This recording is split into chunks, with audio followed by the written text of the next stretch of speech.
Bonsoir à toutes et à tous.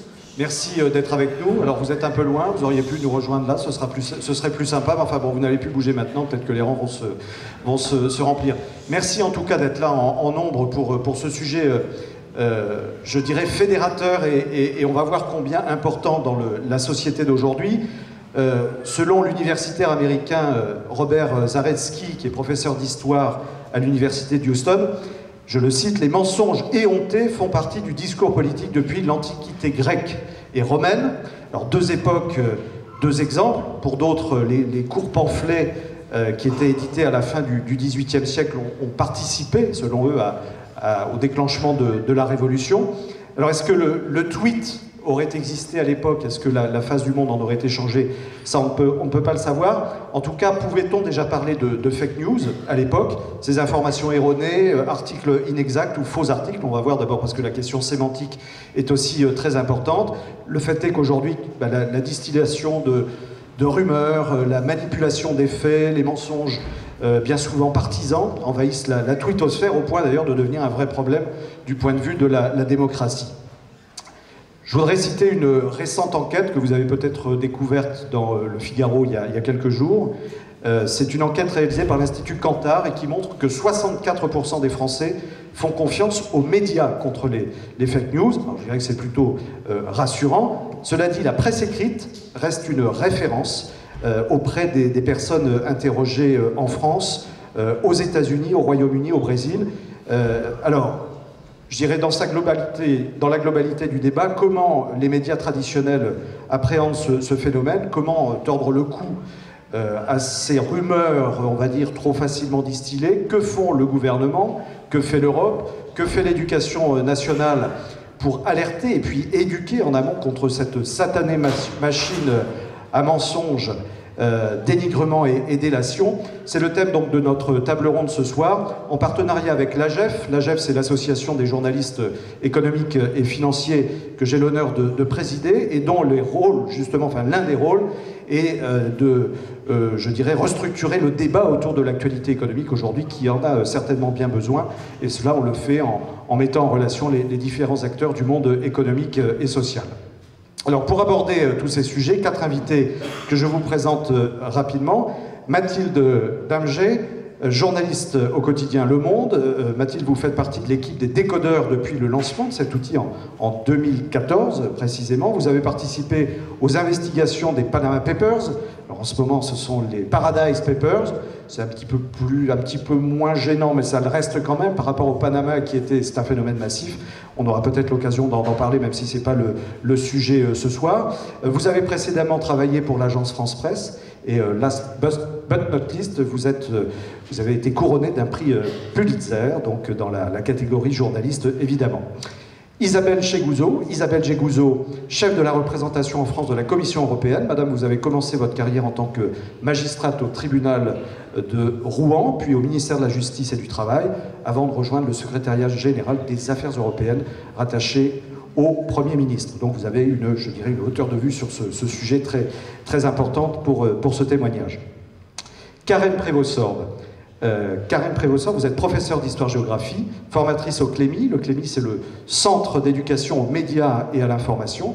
Et vous êtes coordinatrice pour l'ensemble de l'Académie Orléans-Tours dans les premiers et second degrés. Et puis il y a Alexandre Delègue, professeur d'économie à l'Université de Lille, cofondateur du premier site internet français consacré à la diffusion de l'économie, Econoclast. Donc vous nous direz tout à l'heure ce qu'il en retourne exactement. Et vous vous consacrez notamment, monsieur Delègue, à la diffusion de l'économie auprès du grand public et dans les débats contemporains. Ça, je ne peux que vous en remercier. Alors, je reste avec vous. Vous allez pouvoir prendre le micro. En préparant cette table ronde, vous me disiez que l'économie se prête particulièrement à notre sujet ce soir. Les données économiques se prêtent particulièrement aux fake news. Est-ce que vous pouvez nous expliquer cet état de fait? Alors, le problème qui touche ici l'économie, c'est le fait que quand on présente une information économique doit nécessairement... premièrement, une grande partie de l'information économique est quelque chose qui est construit. Quand on dit en France, les prix ont monté, on a un indice des prix qu'on construit, qui est une construction de l'INSEE à partir d'un certain nombre de biens, ça relève d'un certain nombre de choix, qui ne correspondent pas forcément à l'expérience quotidienne, mais c'est une mesure que l'on fait. Et de ce point de vue-là, la donnée économique est différente de la donnée physique. Quand vous avez une voiture, vous dites telle voiture va plus vite qu'une autre, vous avez une référence qui est le fait que la vitesse est une grandeur physique mesurable. Toutes les grandeurs économiques sont toujours construites. Il n'y a pas facilement de mesures, de choses qu'on peut mesurer économiquement qui soient absolument évidentes. Et ce caractère construit fait que la donnée économique ne peut pas être présentée comme telle, comme par exemple telle voiture va plus vite qu'une autre, et c'est une information qui se suffit à elle-même, mais elle doit toujours être présentée d'une manière contextualisée, avec un contexte, et par ailleurs, une information économique, une donnée économique, donne toujours une vision sur un sujet, et pas forcément une vision exhaustive. Je vais vous donner un exemple, pour clarifier un petit peu ça, de quelque chose qui a fait polémique il y a quelques temps, qui est une question, on aime bien se comparer avec nos voisins allemands, et il y a eu quelqu'un qui avait fait une comparaison entre le taux de pauvreté en France et le taux de pauvreté en Allemagne. Et ça avait fait une polémique, une sorte de querelle de chiffres.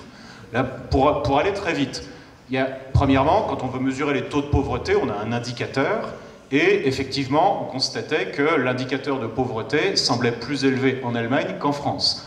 Problème, en Allemagne, le revenu moyen est plus élevé, donc le seuil de pauvreté allemand, quand vous êtes au seuil de pauvreté allemand, vous êtes beaucoup plus riche, 10 à 20% de plus, que le seuil de pauvreté français. Problème de comparaison. Deuxièmement, quand on compare ces revenus, est-ce qu'on mesure les revenus avant redistribution ou après redistribution? Avant redistribution, effectivement, il y a plus de pauvreté en Allemagne qu'en France. Mais en Allemagne, ils ont un système qui est fondé sur le fait qu'on pousse les gens à travailler, même pour travailler pour pas beaucoup, pour toucher, etc. Résultat, la redistribution réduit beaucoup cette pauvreté. On pourrait dire, oui, mais il y a des travailleurs pauvres. Bon alors, comment vous êtes objectif en 140 signes? Alors, ici... Parce que là, les faits, je veux dire, les messages sont très courts aujourd'hui. Là, vous êtes en train de nous faire une démonstration extraordinaire. Alors, pour expliquer tout ça de manière, je dirais, objective et qu'on comprenne bien le débat, on voit déjà la masse d'informations à diffuser. Effectivement, et surtout ce que je veux montrer avec ce fait qu'on peut présenter les choses, c'est que quelqu'un qui dit il y a plus de pauvres en Allemagne qu'en France et quelqu'un qui dit non, c'est pas vrai, d'un certain point de vue peuvent avoir tous les deux raison. Et ce type de débat, on l'a eu pendant assez longtemps. C'est-à-dire que, vous vous souvenez, on sait bien quand on a des débats politiques, tout le monde, à un moment, on arrivait toujours au moment où les gens disaient « Ah non, là c'est la querelle de chiffres ». Vous avez une personne qui donnait un chiffre, une autre qui disait un autre chiffre, le bilan du gouvernement est formidable, regardez le chômage, le bilan du gouvernement est catastrophique, regardez la dette, et etc., etc. Mais ce qu'on appelait la querelle de chiffres, dans les médias, etc., était quelque chose qui relevait d'une sorte de règle implicite, qui était l'existence d'une vérité reconnue par ailleurs. C'est-à-dire qu'il existait une réalité, et on pouvait toujours essayer de la présenter d'une manière plus avantageuse pour son camp ou pour un autre, mais fondamentalement, le fait de ne pas dire la vérité et de le faire volontairement était quelque chose qui donnait lieu à une forme de sanction. Sanction médiatique, j'entends, c'est pas, évidemment, vous n'êtes pas puni, mais je vous donne un exemple. On a toujours ces plaisanteries, on rit toujours, excusez-moi, de ces hommes politiques qui sont ignorants sur le prix du ticket de métro ou de la baguette de pain. Et d'un certain point de vue, quand cette erreur-là est faite, eh bien, c'est une forme de sanction. La personne ne connaît pas des prix ou des vrais chiffres, mais il existe bien une réalité. Et là, ce qu'on constate depuis quelque temps, et c'est poussé par... il y a plusieurs évolutions, on pourra en reparler, qui vont dans ce sens-là, c'est que cette référence commune, cette idée qu'il y a une sorte de réalité qu'on peut essayer de présenter sous un angle plus favorable à ces idées ou pas, mais que cette réalité immanente, elle est là, et que ne pas mentir est quelque chose qui... mentir éhontément est quelque chose qui vous coûte, ça, c'est quelque chose qui est en voie de disparition. Un exemple typique, c'est ce qui s'est passé en Grande-Bretagne avec le débat sur le Brexit. Vous avez eu le camp du Brexit qui a présenté tout au long de la campagne un chiffre qui était 350 millions de livres sterling par semaine récupérés et qu'on pourra dépenser dans le système de santé britannique si on quitte l'Europe. Ce chiffre était tout simplement faux. Pardonnez-moi avec mon usage du micro. Ce chiffre donc était tout simplement faux. Ce n'était pas, on pouvait le regarder de quelque façon que ce soit, ce n'était pas la somme que payait la Grande-Bretagne. Donc ce chiffre était tout simplement faux. La démonstration du fait que ce chiffre était faux a été faite, refaite, re-refaite. Ce chiffre est resté sur l'autobus du camp du Brexit, et il est encore marquant, c'est-à-dire vous demandez aux Britanniques encore aujourd'hui, tous vous disent, ben oui, on va récupérer de l'argent. Donc, on a atteint quand même un rapport vraiment très compliqué, très problématique aux chiffres aujourd'hui. On est dans au cœur du problème. On est dans une situation dans laquelle, avant, il y avait la réalité, et on pouvait toujours la présenter comme on voulait, mais maintenant, si ce que vous dites ne me plaît pas, et vous me dites non, mais ce que je vous dis c'est la vérité, c'est tel chiffre, et bien je vous répondrai non, c'est votre vérité, la mienne est différente. Encore un petit exemple, et puis après je céderai la... Enfin, non, mais allez-y. Mais encore un petit exemple qu'on voit très régulièrement, c'est une question sur... Enfin, j'ai vu ce débat qui a eu lieu entre des journalistes de Libération ce week-end et des participants, des gens qui leur disaient non, le prix de la laitue était... Vous avez toujours l'histoire de l'euro a fait monter les prix. Et les gens ont dit le prix de la laitue c'était 1 franc pour une laitue en 2002. Les journalistes ont passé un temps mais infini à aller chercher tout ce qu'ils ont pu trouver, des chiffres de l'INSEE, mais chacun sait que l'INSEE, bien sûr, c'est manipulé, d'anciens articles de journaux, des vieilles publicités. C'est un fake ou pas, ça? Mais non, bien sûr que non. Mais vous voyez bien, et donc ils sont allés chercher tout ça, montrer des publicités, des vieux flyers de casinos de l'époque, enfin que sais-je, et les gens n'en démordaient pas et répondaient toujours non, ce n'est pas vrai. Et là, je crois que vraiment ce rapport, cette idée que chacun peut avoir sa propre vérité, c'est une vraie nouveauté. On l'a dans le débat politique, et c'est quelque chose qui est vraiment inquiétant et qui est un vrai changement. C'est carrément une défiance à l'égard des économistes, finalement, non? Mais si c'était que... souvent les économistes ne sont jamais d'accord. Si c'était qu'à l'égard des économistes, à la limite, on pourrait dire qu'on a l'habitude. Mais là, le problème, c'est que c'est une défiance par rapport aux faits. C'est-à-dire qu'on renonce à l'idée qu'il y a une sorte de référence commune, qui est une réalité commune dans laquelle on vit, et autour de laquelle on peut avoir des opinions différentes. Merci. Alors vous restez avec nous, bien sûr, Alexandre Delegue, parce que le débat ne fait que commencer. Mathilde Damgé, je me tourne vers vous. Alors je disais, journaliste au Monde, dans l'équipe des décodeurs. On va voir avec vous l'approche journalistique de cette question. Mais d'abord, j'aimerais bien que vous nous racontiez votre job au quotidien. Alors j'ai oublié de préciser tout à l'heure, mais vous l'avez vu, évidemment, vous êtes tous et toutes très attentifs. Il y a un numéro de téléphone qui s'inscrit, donc vous pouvez le composer. Il n'est pas surtaxé, ça c'est pas un fake. Et vous pouvez donc participer au débat. J'ai une tablette, je lis vos questions. On fera un petit tour d'horizon après pour débattre avec les intervenants. Pardon Mathilde, donc votre job au quotidien, quel est-il au Monde aujourd'hui? Juste avant de vous répondre, parce que c'est hyper intéressant l'exemple qu'Alexandre vient de citer, les 350 millions de pounds par semaine, Nigel Farage a reconnu après la campagne que c'était faux, mais finalement c'était pas si grave. Et c'est là où on touche exactement ce phénomène de... On sent où on peut finir par accepter qu'on a propagé ou qu'on a proféré une erreur, mais c'est pas si grave parce que dans le fond, ce qui compte, c'est la croyance. C'est banalisé, quoi, finalement. Voilà. Et ça, je trouve, c'est vraiment un exemple qui devrait être enseigné dans les écoles parce que c'est vraiment la preuve qu'il faut vérifier les chiffres, il faut aller chercher du contexte et il faut demander des comptes aussi aux gens qui vous fournissent des informations, notamment les journalistes. Alors nous, ça fait partie de notre charte décodeur, puisque c'est une équipe qui a été créée en 2014, comme tu le disais, mais en fait, à l'origine, il y avait un blog qui remontait à 2012, donc c'était la campagne dans laquelle s'était notamment illustré Nicolas Sarkozy, qui donnait beaucoup de travail aux journalistes en termes de vérification des faits, et en particulier des chiffres, parce qu'il aime beaucoup les chiffres, et puis il aime bien leur faire du mal. Donc l'idée, c'était tout simplement de faire des posts de blog au départ, pour accompagner les papiers traditionnels du journal, et de mettre un petit peu en contexte, de redonner des stats, de faire des petites courbes, etc. Et puis ça s'est professionnalisé, enfin c'est devenu une rubrique à part entière.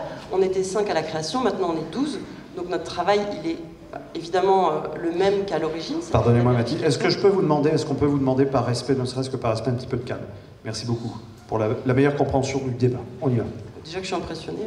Bon, alors du coup, en fait, on avait dans notre charte, c'est très simple, on fait de la vérification des faits, ça c'est vraiment la base de notre boulot. Et ensuite, ça se décline sous plusieurs formes pour atteindre un maximum de lecteurs, en fait, puis parce que parfois le sujet s'y prête mieux. Donc ça peut être soit un article écrit classique, soit de la data visualisation, donc ça veut dire qu'on va chercher des données dans des banques de données traditionnelles ou bien des données qu'on collecte nous-mêmes, ça arrive parfois. Et on essaye de les présenter sous le jour le plus avenant et le plus ludique possible. Et puis après, on décline aussi, on a maintenant ce qui s'appelle, alors c'est un terme anglais qui n'est pas très joli, c'est le hoax busting. En gros, ça veut dire la chasse aux rumeurs. Ça, on est vraiment obligé de s'y atteler parce qu'on s'est rendu compte que les réseaux sociaux étaient des grands propagateurs de rumeurs et de fausses informations. Et ce n'est pas uniquement les hommes politiques ou les responsables politiques qui les propagent, ça peut être aussi des nouveaux intervenants, et notamment tout un tas de sites, de blogs qui font autorité, en tout cas par leur présence médiatique, dans les réseaux sociaux et auprès du public. Voilà. Et puis ensuite, on a essayé de mettre en place tout un tas d'outils, on en parlera peut-être après, pour essayer de, toujours pareil, d'aller vers le lecteur, parce qu'en fait, nous, on s'est rendu compte d'un truc en créant les décodeurs, c'est que le lecteur n'avait plus vraiment confiance en nous, n'avait plus de temps à nous accorder, et qu'il fallait absolument qu'on essaye de le rattraper, quoi, d'une façon ou d'une autre. Donc il y a les décodeurs, mais au monde, il y a aussi quelque chose que je vous encourage vivement à aller consulter si vous avez le temps, c'est l'application Snapchat. Il y a une équipe entière Snapchat avec 6 personnes, enfin ils sont 8 même en ce moment. C'est vraiment, c'est de l'info rapide, mais contextualisée et précise, et qui peut être approfondie, et qui est ludique. Et voilà. L'idée, c'est de balayer le champ le plus large possible pour garder le lecteur avec nous et pour faire en sorte qu'il soit au plus près de la vérité. Alors justement, vous venez de prononcer le mot vérité. Comment on fait la part du vrai du faux dans tout cela? Il y a un travail d'investigation, parce qu'il y a un moment où on est obligé d'être subjectif finalement dans les choix. Bon, alors là, c'est ce que disait Beuve-Méry, évidemment l'objectivité n'existe pas. Par contre, ce qui existe, c'est le grand patron historique du monde. Voilà, notre fondateur. Ce qui existe, par contre, c'est l'honnêteté. Donc l'honnêteté, quand on est journaliste, c'est de dire d'où on tire ses sources, dans la mesure du possible, parce qu'il y a quand même le secret des sources qui parfois s'impose, mais sur des sujets grand public, nous, on s'impose de donner accès aux données qu'on a consultées quand on les propose et quand on les utilise dans nos papiers. De la même façon qu'on s'impose d'aller sur les réseaux pour répondre aux gens quand ils ne sont pas d'accord avec nous, et quand on a fait une erreur, ça arrive, de la modifier de façon visible, avec un edit en bas du papier qui explique pourquoi on a changé un para, ou pourquoi on a supprimé un chiffre. Et comment on travaille? En fait, comme tous les journalistes, c'est très classique, on appelle des gens... on recoupe les sources. Voilà, on recoupe les sources, mais ça c'est quand même la base. On va lire des études de 80 pages, on essaye d'en extraire le plus compréhensible, et puis on travaille beaucoup avec les bases de données, ça c'est un peu l'évolution. Justement, il y a un outil quand même, c'est le décodex. On peut en dire quelques mots. Qu'est-ce que c'est? Comment ça marche? Kesako, concrètement, le décodex, c'est quoi? Alors, donc ça, c'est quelque chose qui a été apporté par un journaliste qui est arrivé il y a 1 an et demi, qui s'appelle Adrien Seneca, qui travaillait à BuzzFeed avant. BuzzFeed, il faut savoir qu'ils font vraiment un super travail au niveau du fact-checking et du hoax-busting, pas que en France, mais... Et donc, Adrien, en fait, il s'était constitué une base, mais pour lui, pour son usage personnel, un tableur dans lequel il rentrait tous les sites un peu chelous qui propageaient des trucs pas clairs. Et l'idée, c'était, dans le tableur, de mettre des exemples d'infos qui avaient été avérées fausses, et d'avoir un petit peu de contextualisation, genre à qui ça appartient, qui écrit, est-ce que ce site cite ses sources ou pas. Et quand il nous a montré son tableur, on s'est dit, mais en fait c'est génial ce truc, parce que nous on va l'utiliser, mais pourquoi est-ce que le lecteur pourrait pas l'utiliser? Et donc on a essayé de le proposer avec des améliorations, genre des couleurs. Alors bon, ça a provoqué pas mal de controverses, parce que ça donnait l'impression qu'on notait les sites. C'était pas trop l'idée, c'était plutôt de dire, faites attention à tel site. Du coup, bon, depuis, ça a évolué, mais en tout cas, il est très utilisé, le décodex, et l'intérêt, c'est vraiment de dire, vous allez sur tous les sites, au contraire, faites-vous votre propre opinion, allez voir un maximum de sources, mais par contre, nous, on vous propose un enrichissement dans votre lecture qui est de vous dire qui parle, en fait, et comment ces gens travaillent. Après, évidemment, ça ne vous empêche absolument pas d'aller consulter toutes les sources que vous voulez. Mais c'est un échange, un recoupement de données, de data qui est quand même très important, non? Comment ça se passe? Ce sont des machines, c'est quoi? Vous avez mis en place des logiciels? Comment ça se passe exactement? Vous travaillez avec le CNRS, je crois, aussi, là-dessus. Alors ça, c'est un autre projet. Le décodex, c'est vraiment du travail à la mano. On était 4-5 petits lutins à rentrer tous les sites, à aller chercher les exemples. Enfin, il n'y a absolument rien d'automatisé dans le décodex.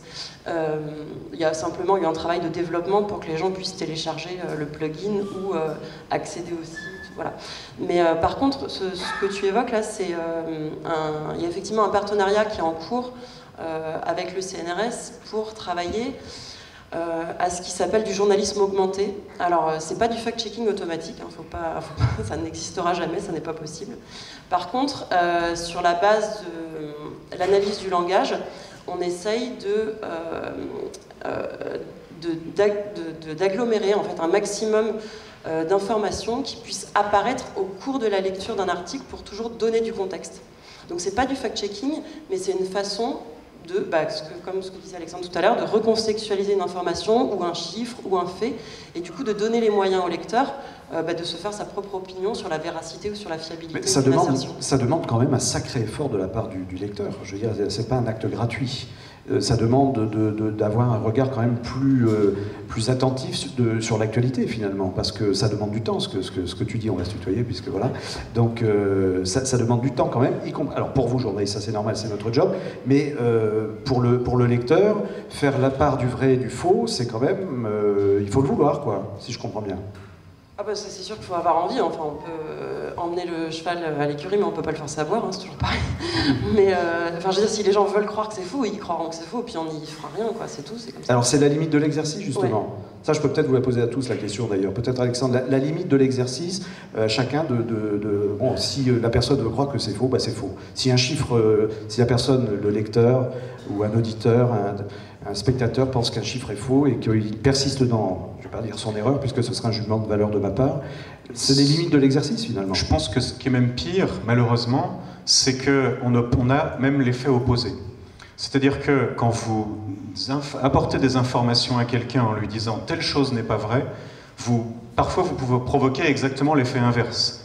Il y a eu des études qui ont été faites, il y a un centre d'études qui ont été faites là-dessus, par exemple, dans lequel on prenait des gens et on leur donnait un dossier du type, un dossier d'information sur lequel tous les articles disent « les vaccins ne sont pas dangereux ». D'accord ? Que des articles informatifs avec des études, des choses comme ça, montrant qu'il n'y a pas de dangerosité des vaccins. Le résultat, c'est exactement l'effet inverse. C'est-à-dire que les gens, initialement, n'avaient pas d'idée préconçue, mais à la fin, ça leur fait peur. Ils se disent, si on nous dit ça, c'est qu'il y a anguille sous roche, donc voilà, exactement. Voilà, et on va prendre le contre-pied. Par ailleurs aussi, quand on touche aux convictions d'une personne, et qu'on lui donne des informations qui vont à l'encontre de ses convictions, eh bien, c'est un mécanisme qu'on a observé en psychologie. Les gens déploient tellement d'arguments contre ce qui va contre leurs convictions. Il y a un effet de levier pernicieux. Le résultat, c'est qu'ils sont plus convaincus à la fin de leur opinion qu'ils ne l'étaient avant. Ah, fichus réseaux sociaux, quand même, c'est quelque chose. Hein. Alors, justement, Mathilde, les réseaux sociaux, comment on travaille? C'est pas du tout que les réseaux sociaux. Hein. Franchement, ce que décrit Alexandre, le biais cognitif, il existait bien avant les réseaux sociaux. Il est amplifié, peut-être. Mais il existait déjà dans les discussions de comptoir au café, quoi. Enfin, voilà. Oui, mais enfin, il y avait une diffusion, quand même, qui était limitée. Certes. Ça c'est vrai. Et en plus, c'est vrai que, nous, ce qui nous concerne pas mal, en fait, c'est vous, en fait, c'est le jeune public qui s'informe en grande partie via les réseaux sociaux. Et c'est vrai que là, on est sur un espèce de terrain. Alors quelque part, c'est vertueux parce que tout le monde est à armes égales. Il y a les posts sponsorisés, bien sûr, mais concrètement, on peut tous publier sur les réseaux sociaux. Mais ce qui est intéressant quand même, c'est au-delà de l'information qu'on peut aller y chercher, nous-mêmes on s'en sert pour ça, c'est quand même d'avoir les armes pour évoluer en fait dans ce labyrinthe pseudo-informatif, pseudo-discussionnel d'ailleurs, parce que parfois c'est pas vraiment des discussions, c'est vraiment le trolling, c'est un bon exemple, hein, ça peut être de l'acharnement ou c'est de la discussion à sens unique. Donc sur les réseaux sociaux, nous, les petites consignes qu'on a, mais bon, c'est pas un secret, hein, c'est qu'on est fortement encouragé à y aller parce que c'est là aussi que se passe la discussion, c'est comme ça qu'on sort un peu de notre tour d'ivoire. Enfin, je veux dire, le vieux journaliste qui est dans son bureau, qui envoie son papier et qui ensuite disparaît, c'est fini, quoi. Ça n'existe plus. Mais après, il faut savoir s'arrêter, je pense. Et on en a fait les frais nous-mêmes au Décodeur plusieurs fois, de vouloir absolument prouver notre point et dire « mais si, regardez, on a les chiffres », et en fait ça marche pas. Et non seulement ça marche pas, mais ça a un effet contre-productif. Donc Maintenant, une des techniques qu'on a, c'est quand on est un peu sûr de nous et qu'on sent qu'il y a une discussion un peu nette qui va surgir, on fait un thread. Donc c'est-à-dire on fait un premier tweet et ensuite on enchaîne tous les arguments à la suite comme ça. Et pour ainsi dire, l'argumentaire est déposé. Après, les gens peuvent venir contester, peuvent venir discuter autant qu'ils veulent, mais au moins nous, notre point, il est marqué. Voilà. Mais on ne va pas s'engager, on ne va plus s'engager comme on pouvait le faire avant, dans des discussions de plusieurs jours avec des gens qui ne voudront pas discuter, quoi, de toute façon. Oui, on comprend vraiment l'ampleur du travail et merci de ce témoignage en tout cas. Isabelle Gégouzot, chef de la représentation en France de la Commission européenne. Alors on dit souvent que fait la police, je dirais que fait l'Europe dans tout ça, parce qu'il y a aussi une dimension européenne évidente. La Commission d'ailleurs a créé les décodeurs de l'Europe, vous allez nous expliquer de quoi il en retourne.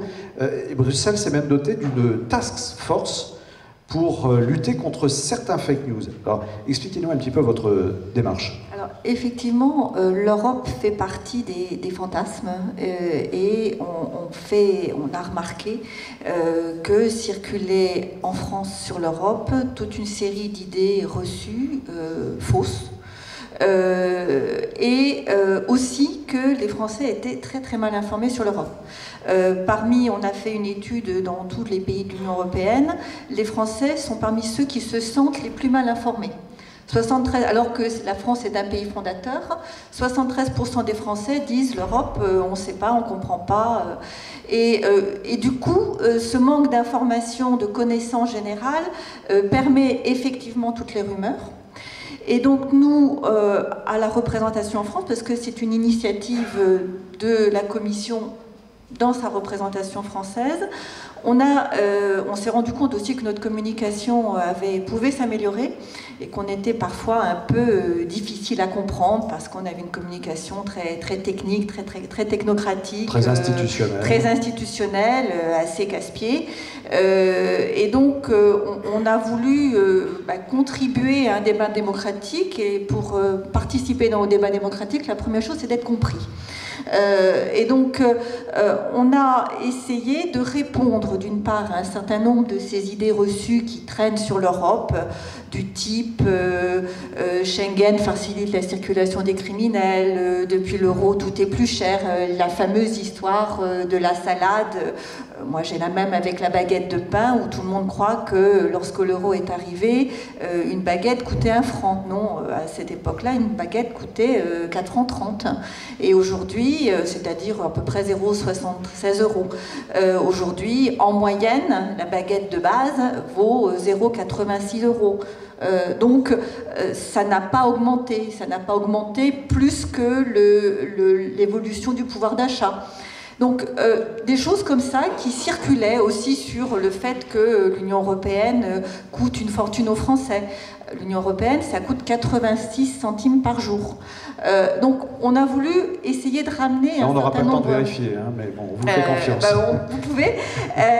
On a voulu essayer de répondre à un certain nombre de ces idées reçues par des argumentaires. Un autre exemple, un exemple sur les normes. L'Union européenne est connue et on lui reproche de faire des normes dans tous les sens. Un bon exemple, c'est la courbure des concombres, où tout le monde croit que l'Union européenne s'intéresse très fortement à la courbure des concombres. C'est juste faux. J'ai entendu des hommes politiques, vous parliez de Nicolas Sarkozy, régulièrement il dit l'Europe ferait mieux de faire autre chose que de s'occuper de la courbure des concombres. Alors on a répondu que non, l'Europe ne s'occupait pas de la courbure des concombres, et en lançant cette... Pardon ? Ni de celle des bananes. Ni de celle des bananes, je vous rassure.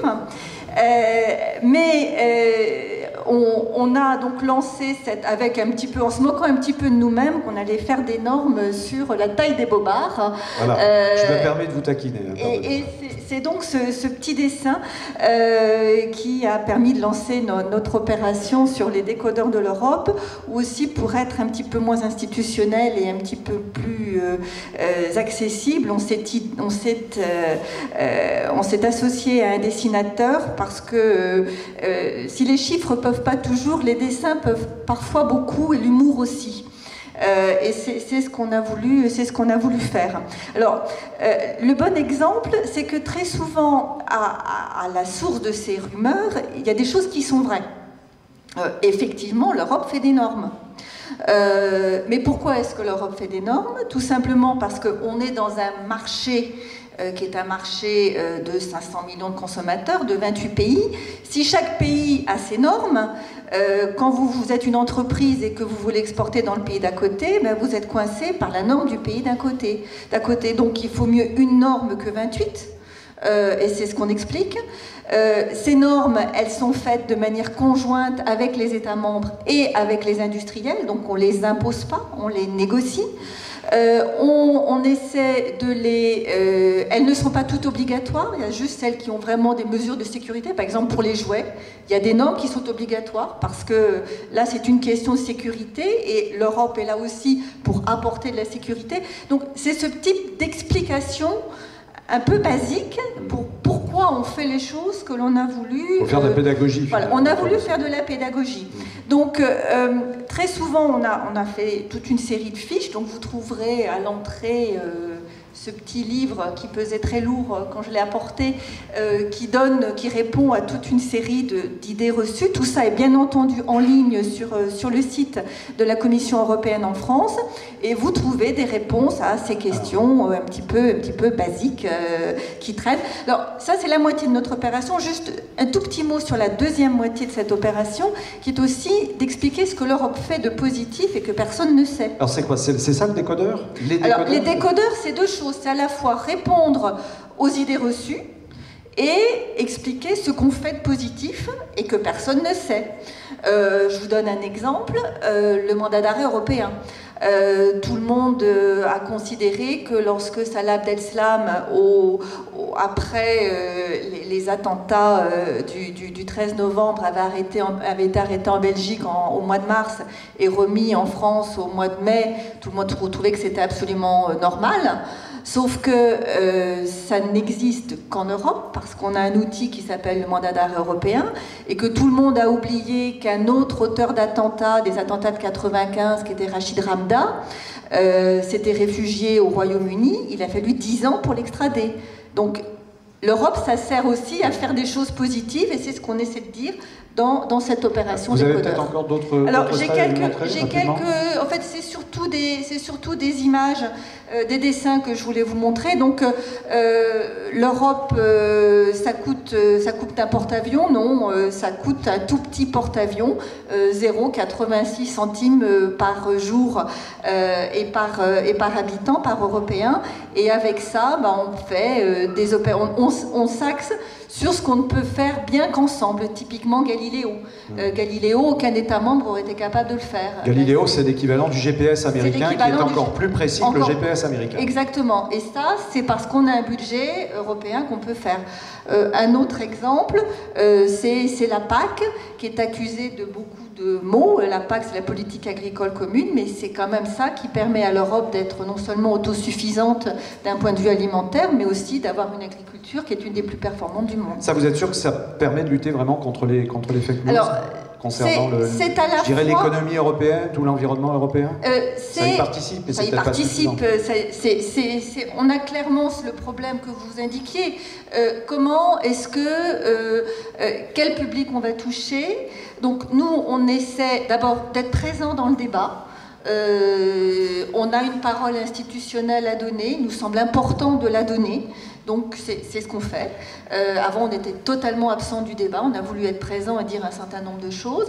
Et puis, c'est l'information qu'on met à disposition de tous ceux qui la veulent, en particulier des journalistes. Mais comment? Oui, mais il y a le grand public aussi. Et du grand public, tout à chacun ici veut s'informer en sortant de la salle. Il va quoi sur le site de la Commission européenne? Absolument, absolument. Et toutes ces fiches sont en ligne. Vous pouvez les trouver. Donc ça, j'ai juste mis les dessins parce que c'était la partie la plus sympathique et amusante. J'ai pas mis toutes les fiches, bien sûr. Sur les lobbies aussi, qu'est-ce qu'on fait en matière de lutte contre les lobbies, de transparence, et l'Union a beaucoup travaillé là-dessus aussi, parce qu'on a peut-être un peu péché. Donc on a essayé de réagir. Voilà. On comprend bien, effectivement, je dirais la pédagogie, même la vulgarisation autour de ces thèmes assez complexes. Exactement. Alors, on parlait tout à l'heure, je parlais de la task force pour lutter contre les fake news russes. On va voir pourquoi dans un instant. Auparavant, on va regarder 2 petites vidéos qui vont nous permettre de comprendre le problème. La régie va les envoyer. Je m'excuse par avance, elles sont en anglais. Il y en a une qui est sortie la semaine dernière. J'ai pas pu la faire sous-titrer.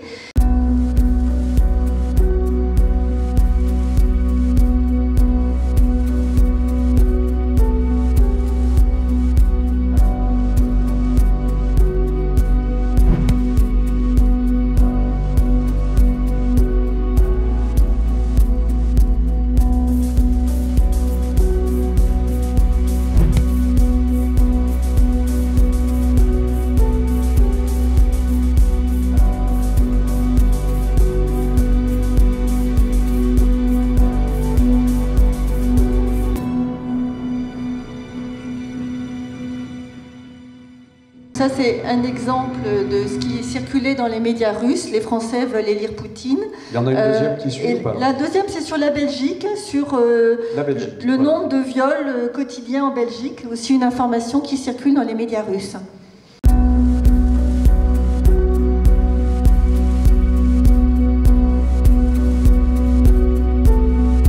Персональную ответственность, конечно, за ситуацию несет и госпожа Меркель.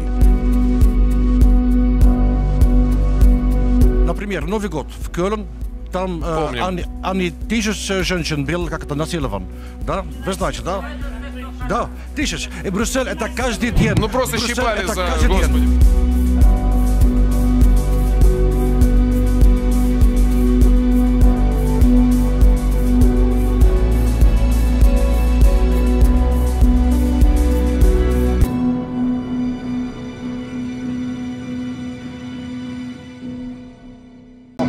La musique est un peu angoissante. Pourquoi la Russie? Pourquoi s'intéresser Pourquoi la Russie? Tout simplement parce que l'Union européenne a confié, enfin le Conseil européen, c'est-à-dire le Conseil des chefs d'État, a confié au service extérieur de l'action européenne une mission qui était une mission d'information sur l'Europe en direction des États du partenariat oriental et de lutte contre la désinformation. Et donc, sur ce mandat, qui est un mandat politique, on a développé, avec un réseau de journalistes, donc, qui est un réseau bénévole, dans l'ensemble de l'Union européenne, mais à l'origine, c'était surtout à direction à la fois de la Russie et des pays de du partenariat oriental, et puis on s'est rendu compte qu'il y avait énormément de fausses informations propagées par les médias russes dans un certain nombre de pays de l'Union. Très largement les pays qui étaient de l'ancien bloc de l'Est, mais aussi d'autres pays de l'Ouest, de l'ancien Ouest, tels que la France. Donc la France, ce sentiment est moins fort que dans d'autres pays, mais vous allez en Bulgarie, en Estonie, l'action de désinformation des médias russes est très très puissante, et donc on a voulu juste pointer un certain nombre d'erreurs, de fausses informations qui circulaient dans les médias russes. Donc vous informez finalement. On informe, toutes les semaines. C'est de manière très objective, voilà, il n'y a pas de jugement de valeur, mais bon. Cette information est dans les médias russes, elle est fausse. Un des exemples qui a été criant, c'est en janvier 2016, en Allemagne, à Berlin, on a eu 12 000 personnes qui ont défilé dans les rues suite à des informations propagées par les médias russes sur un viol prétendu d'une jeune fille de 13 ans. D'une jeune fille russe qui était à Berlin et pour lequel la police allemande était accusée de ne rien vouloir faire. En fait, cette jeune fille était partie chez son copain parce qu'elle avait des problèmes scolaires, elle avait fait une fugue, elle est revenue, elle n'avait pas été violée, mais il a été impossible de faire passer l'information comme quoi c'était faux. Mathilde Amger, comment tu analyses, enfin, c'est une initiative heureuse, positive de l'Europe, là pour le coup? Oui, après, chacun son rôle. Hein.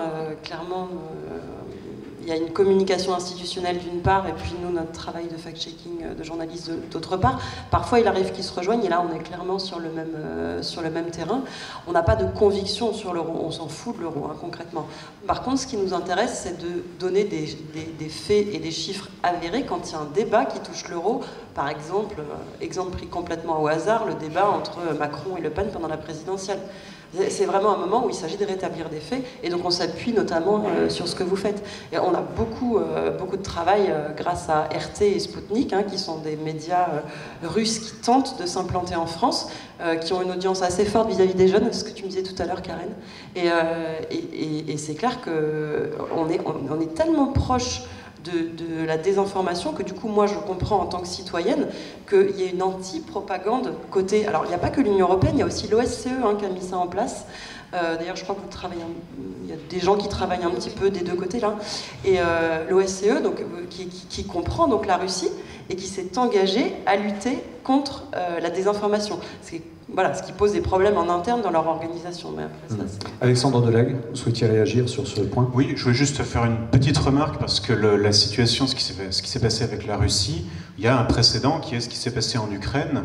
Et j'étais tombé, bon, c'est tout à fait pour d'autres raisons, sur un journaliste ukrainien qui avait vu ce qui s'était passé. Et donc il disait avant les troubles en Ukraine et l'invasion en pratique de l'Est de l'Ukraine par la Russie, il a dit qu'il avait pendant 6 mois vu des fake news sur les médias en langue russe, puisque en Ukraine il y avait plusieurs langues, l'ukrainien et le russe. Il en a vu mais des tonnes et des tonnes, donc pareil, des histoires de viol, des histoires... tout ça entièrement faux, et lui ce qu'il a fait à l'époque, c'est qu'il a créé une émission justement de décodage, dans lequel il disait voilà, tiens, il y a eu ça sur la télé en russe, regardez, c'était faux. Et a posteriori maintenant, son commentaire consiste à dire qu'il regrette d'avoir fait cette émission. Il dit, en réalité, vu la façon dont les choses se sont passées ensuite, je pense qu'il aurait fallu les interdire.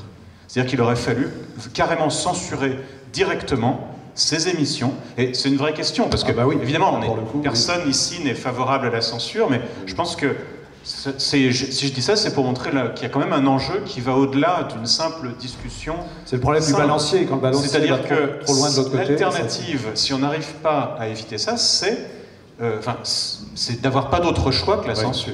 On va y revenir parce qu'il y a beaucoup de questions. Volontairement, je ne pose pas les questions de la salle, à part quelques-unes, vous en avez peut-être vu dans le débat, j'en ai extrait de quelques-unes, mais je voudrais vraiment donner la parole à la salle tout à l'heure dans la dernière partie de ce débat. Isabelle Jégouzou, peut-être, on en a terminé pour la partie européenne, même si le travail est loin, lui, d'être terminé, mais on va redébattre un petit peu de toutes ces questions après. Karen Prévost-Sort, donc je le disais, vous représentez le ministère de l'Éducation nationale, vous êtes coordinatrice du CLEMI, le Centre d'éducation aux médias et à l'information. Chaque académie a son CLEMI. Vous représentez celui de l'Académie d'Orléans-Tours. Alors comment l'école, le collège, le lycée appréhendent cette question des fake news? Parce que je pense qu'il y a les élèves, les enseignants, puis il y a les personnels qui travaillent dans les écoles. C'est important aussi de les informer? Alors oui, très concrètement, en fait, la mise en place d'actions de formation autour de ce thème-là, on peut le dater dans le temps au sein de l'Éducation nationale et surtout dans mon académie, l'Académie d'Orléans-Tours. On a un avant et un après 2015, c'est très clair. Avant 2015, tout ce qui relevait de la désinformation était très peu traité, à part des questions autour des rumeurs, des canulars, parce que ça impactait directement le climat scolaire, mais c'était en lien avec le climat scolaire. Et après 2015, on a eu des demandes très fortes de la part de la communauté éducative, de la communauté enseignante, pour que le rectorat, par exemple le rectorat de l'Académie d'Orléans-Tours, mette en place des actions de formation pour les enseignants autour de la désinformation. Alors en 2015-2016, le sujet privilégié des actions de formation, c'était surtout tout ce qui relevait du conspirationnisme, des théories du complot. Et il y a eu un basculement qui s'est opéré au cours de l'année 2016-2017. Là, il y a eu une demande qui a été renouvelée, mais autour des fake news.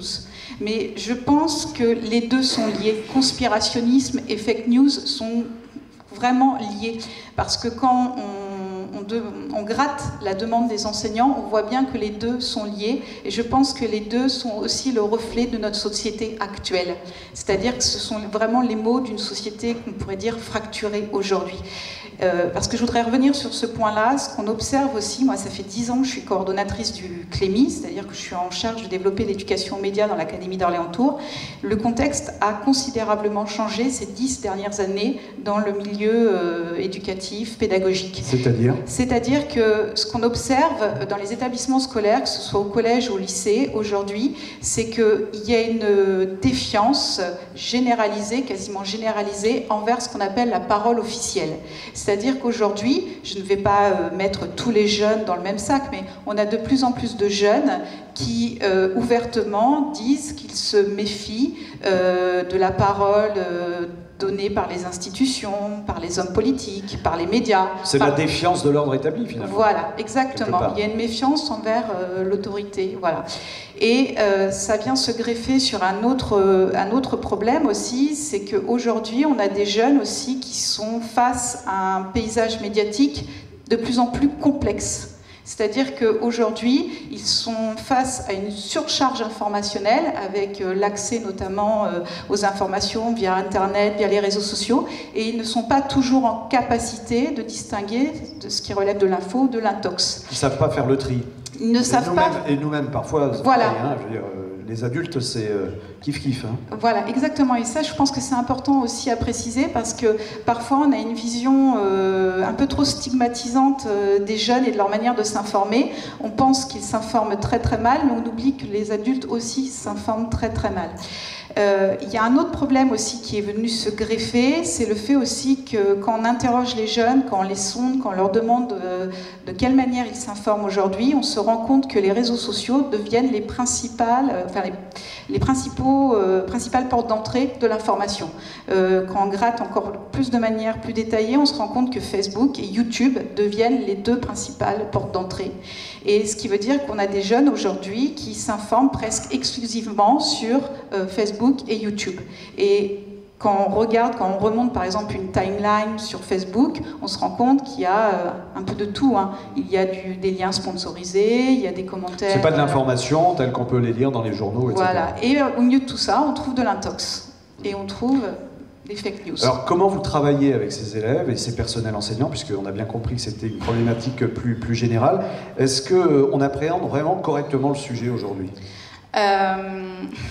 Alors, il y a eu un gros travail de mené au sein de l'Éducation nationale. Je pense que ce sujet-là, autour de 2015, notamment après les attentats, par exemple, de Charlie Hebdo, on n'a pas très bien, nous, Éducation nationale, abordé ce sujet, en toute honnêteté. C'est-à-dire que... Qu'est-ce qu'il aurait fallu faire que vous n'avez pas fait ? Bien, en fait, on s'est vraiment attaqué au problème. C'est-à-dire qu'on s'est vraiment, par exemple, attaqué au problème des théories du complot qui circulaient sur Internet et les réseaux sociaux, sauf que dans l'urgence et parfois aussi mal armés pour faire face à ce type de situation, puisque ce n'est pas du tout inscrit, par exemple, dans la formation initiale des enseignants. Au départ, on a décrypté, par exemple, les théories du complot et on a étudié la mécanique rhétorique des théories du complot. Et on a demandé, ça n'a pas été le cas dans mon académie d'Orléans-Tours, puisque je vous l'expliquerai après, le choix était différent, mais parfois dans d'autres académies, on a vu que les enseignants ont fait faire de faux complots, par exemple, aux élèves, pour qu'ils puissent reproduire. Carrément, on leur demandait, allez-y mentez, et vous serez à la place du faker, en fait. Voilà, et là, ça, c'est un peu problématique. Et ça, c'est très très problématique parce que, certes, il est important d'étudier la mécanique rhétorique des théories du complot, d'étudier la mise en scène, les arguments utilisés, etc. Mais c'est la première étape. C'est seulement la première étape dans le travail, justement, de déconstruction des théories du complot. Je pense qu'il faut aller plus loin et il faut impérativement montrer aux élèves qu'aujourd'hui, la théorie du complot, c'est une arme. C'est une arme au service d'une idéologie. Et les fake news, c'est la même chose. Je pense qu'il n'est pas bon de faire de faux fake news aux élèves, parce que ça veut dire qu'on ne s'est pas attaqué au fond du problème, en fait. Alors, il y a un vrai besoin de recadrage, on le voit, mais de quels outils disposez-vous aujourd'hui au sein de l'Éducation nationale ? Alors, aujourd'hui, au sein de l'Éducation nationale, par exemple, la formation continue des enseignants a été totalement renouvelée, c'est-à-dire qu'on s'est vraiment attaqué au problème. Les formateurs sont plus armés pour faire face à ce type de situation. Les contenus de formation ont été totalement repensés. Et depuis 2015, on dispose d'outils aussi conçus par les professionnels des médias. Par exemple, le Décodex est typiquement un outil aujourd'hui qu'on utilise en classe au sein des établissements scolaires, qu'on montre en formation aux enseignants. Vous avez un catalogue de formation autour de toutes ces problématiques? Oui, oui. Alors, c'est ce que je disais tout à l'heure, il y a eu un total renouvellement du contenu des formations. Par exemple, tout à l'heure, vous parlez de la data visualisation. Par exemple, ça c'est typiquement une formation qui est inscrite, nous, dans notre catalogue de formation depuis 2 ans pour les enseignants de collège et de lycée. Et il y a une vraie demande autour, par exemple, de ce type de contenu. Voilà. Est-ce que c'est uniforme dans la France entière? Parce que je disais tout à l'heure, il y a un clémy par académie. Il y a combien d'académies en France? 30. Donc, voilà, 30 académies, 30 clémies. Est-ce qu'il y a les 30 clémies qui travaillent de la même manière, avec les mêmes objectifs que vous définissez? Parce que ça, après, c'est de la responsabilité des enseignants, enfin, quand même, de travailler sur une base commune. Alors, la désinformation, travailler sur la désinformation, lutter contre le conspirationnisme, lutter contre les fake news, c'est concrètement une priorité nationale. C'est une priorité nationale, c'est inscrit d'ailleurs dans la circulaire de rentrée qu'ont eu tous les rectorats, qu'ont eu tous les enseignants. Il faut vraiment travailler sur l'esprit critique, de manière générale. Après, il y a des variantes entre les académies. Très concrètement, dans l'Académie d'Orléans-Tours, il y a une vraie volonté inscrite, notamment dans le projet académique, de travailler sur cette question-là, de la désinformation, de la réinformation. C'est vraiment une priorité académique. Il y a, chez ma rectrice, Katia Béguin, il y a une vraie sensibilité pour cette question-là. L'Académie d'Orléans-Tours. Voilà. Et pareil pour la rectrice précédente, qui est Marie Régnier. Mais chacun peut avoir quand même sa sensibilité au niveau des programmes appliqués par académie. Oui, oui. En fait, il y a vraiment des... Est-ce qu'il ne faudrait pas une politique, pardon du terme, une politique commune? Il y a une priorité commune, une priorité nationale. Oui, mais dans les outils. Mais après, c'est aussi le coordonnateur académique qui impacte aussi le contenu de formation. C'est-à-dire que, par exemple, dans mon académie, je dispose d'une petite équipe de formateurs et vraiment, nous, on en a fait vraiment une priorité, un enjeu clé. Et pour nous, c'est un enjeu de citoyenneté. Alors, c'est peut-être lié aussi au fait qu'au départ, je suis professeure d'histoire-géographie et que j'ai une vraie sensibilité pour cette question-là, parce que moi-même, j'ai été confrontée à ce problème-là en classe aussi. Dans tous les cas, il faut rétablir la confiance avec les professionnels de l'information. Oh oui, là, les journalistes. Là, il y a un vrai travail. Je pense que c'est un travail au long cours. Oui. Mais c'est vraiment problématique, ça. Je veux dire, vous avez une approche. C'est quoi? C'est l'approche des élèves qui est difficile? C'est l'approche des enseignants? Comment vous expliquez cette difficulté de relation? Ce qui est difficile pour nous, en tant que pédagogue, c'est ce que vous évoquiez tout à l'heure, c'est la question de la croyance. C'est-à-dire qu'aujourd'hui, on ne fait plus la distinction entre ce qui relève du fait et ce qui relève de la croyance. On a des jeunes qui pensent tellement fortement que ce qu'ils pensent est vrai, qu'ils balayent tous les faits qu'on pourrait leur apporter, qui sont solidement argumentés, vérifiés. Ils y croient, donc ils restent enfermés dans leurs croyances. Et en plus, les réseaux sociaux, aujourd'hui, favorisent aussi cet enfermement dans leurs croyances, puisqu'ils s'enferment aussi dans ce qu'on appelle une bulle informationnelle. Mais à vous écouter, quand même, enfin là, je vous pose la question à tous les quatre, d'ailleurs, on a un peu l'impression qu'il n'y a pas de solution. Enfin, il y a 2 leviers d'action. Si, il y a vos actions, pardon, mais je veux dire, concrètement, à part 2 leviers réels, qui est la formation en amont et les outils en aval, après, chacun à son libre arbitre d'interpréter. C'est ce qu'on disait d'ailleurs un petit peu tout à l'heure. Est-ce que l'exercice n'a pas ses limites, finalement? Je ne sais pas qui veut répondre à la question. Alexandre Audelet? Pas spécialement? Si, mais pourquoi pas, mais... oui, je pense qu'il y a 2 choses. Premièrement, un premier problème, c'est qu'il y a une forme d'apprentissage, c'est-à-dire qu'on voit petit à petit, on expérimente, c'est ce que disait Mathilde tout à l'heure, c'est-à-dire que d'abord on se dit il faut absolument discuter avec tout le monde parce que je vais finir par le convaincre à force d'arguments, et puis il y a un moment où on se rend compte et on constate que c'est scientifiquement validé que essayer de convaincre à tout prix quelqu'un qu'il a tort, ça produit exactement l'effet inverse. Donc on finit par trouver d'autres techniques. Je pense que là, il faut avoir une idée d'un processus qui est très évolutif, qui va être fait d'essais et d'erreurs, et il faut admettre le fait qu'on va faire des erreurs. Mais l'essentiel dans un processus comme celui-là, c'est d'être à l'écoute, c'est-à-dire qu'il faut se dire, il faut qu'on essaye d'améliorer l'information des gens, parce qu'on en a besoin, et les gens ont besoin d'être mieux informés. Il y a aussi, je pense, on peut aussi créer, mais là c'est tout à fait un autre problème, mais du point de vue des structures économiques et sociales, je vais être un petit peu excessif, mais Si vous croyez que la Terre existe depuis 5000 ans et qu'elle est plate, très honnêtement, c'est peut-être un peu idiot, mais ça ne vous empêche pas d'être un citoyen fonctionnel. Oui. L'essentiel du temps, le fait que la Terre soit ronde et que les dinosaures n'existaient pas il y a 5000 ans, c'est pas un vrai problème. Donc je pense qu'il faut aussi réfléchir à une forme de résilience de ce point de vue-là, c'est-à-dire il y aura toujours des gens qui croiront des choses bizarres, et c'est vrai que là on a un problème spécifique maintenant avec les technologies. Mais après tout, l'assassinat de Kennedy, le protocole des sages de Sion, tout ça, ce sont des choses qui... Donc voilà, enfin... Karen est en train de bouillir. Oui, typiquement, la théorie la Terre est plate, aujourd'hui, c'est par exemple, c'est la théorie qui nous pose le plus de soucis aujourd'hui dans nos établissements scolaires, dans l'Académie d'Orléans-Tours. C'est-à-dire que là, aujourd'hui, c'est un travail de longue haleine, c'est toutes les semaines, au rectorat, on a au moins 1 ou 2 établissements scolaires qui nous fait remonter une théorie autour de la Terre est plate. Et non, mais on revient sur des choses comme celle-ci, et je peux vous dire que ça peut paralyser un cours, et c'est extrêmement dur à gérer pour certains enseignants, même des enseignants chevronnés, expérimentés, hein, qui enseignent depuis un certain nombre d'années, qui s'étaient préparés, par exemple, à une théorie autour, vous savez, du darwinisme, oui. Voilà, du créationnisme.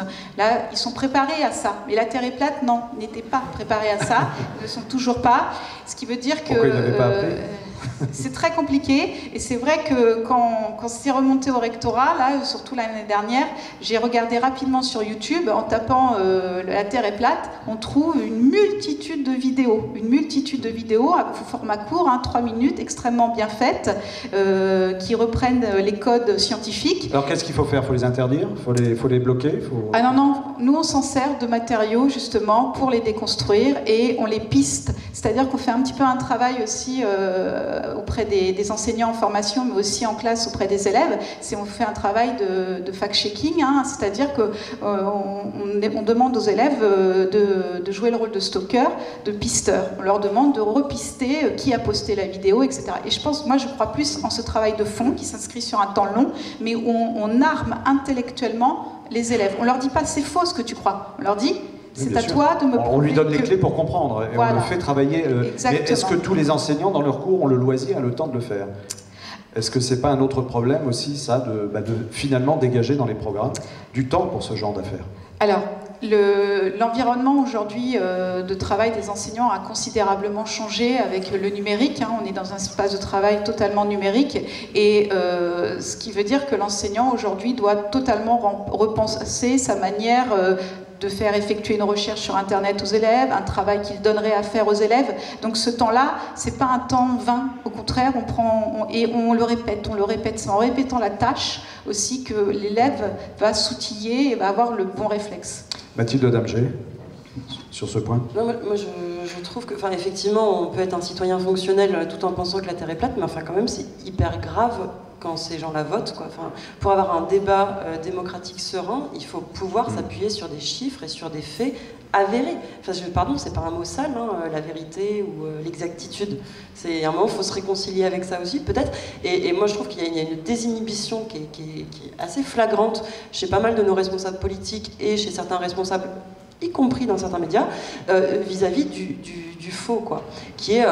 ok, c'est pas exactement ce qu'il a dit, mais c'est ce qu'il voulait dire. Ça, c'est arrivé, l'exemple le plus connu, c'est Hollande qui aurait dit « c'est pas cher, c'est l'État qui paye ». C'est absolument pas ce qu'il a dit, mais ça a été repris comme ça sur un certain nombre de médias, BFM pour pas les citer. C'est très embêtant, parce que le message est complètement tronqué. Et du coup, on discute plus du tout de la même chose. Alors, autant sur des théories peut-être scientifiques, ça prête moins conséquence, parce que le citoyen lambda n'intervient pas sur la science ou sur une découverte technologique, mais dans le cadre du débat politique ou économique ou ce qui touche aux questions de société, il y a eu énormément de fake pendant la campagne sur les migrants. Je suis désolée, mais ça joue sur le débat. C'est vraiment, c'est grave de répéter à longueur de campagne qu'on va enfermer tous les fichiers S, comme si c'était possible. De quoi on parle, quoi. Donc moi je trouve que c'est quand même bien que tout le monde prenne ses responsabilités. Nous en tant que journalistes, c'est vrai que parfois on n'est pas très aimés, surtout quand on met des tampons vrais ou faux, mais tant pis, on le fait quand même. On essaie de le faire avec un peu plus d'intelligence avec le temps. Mais c'est aussi la responsabilité des politiques de reconnaître quand ils se sont trompés.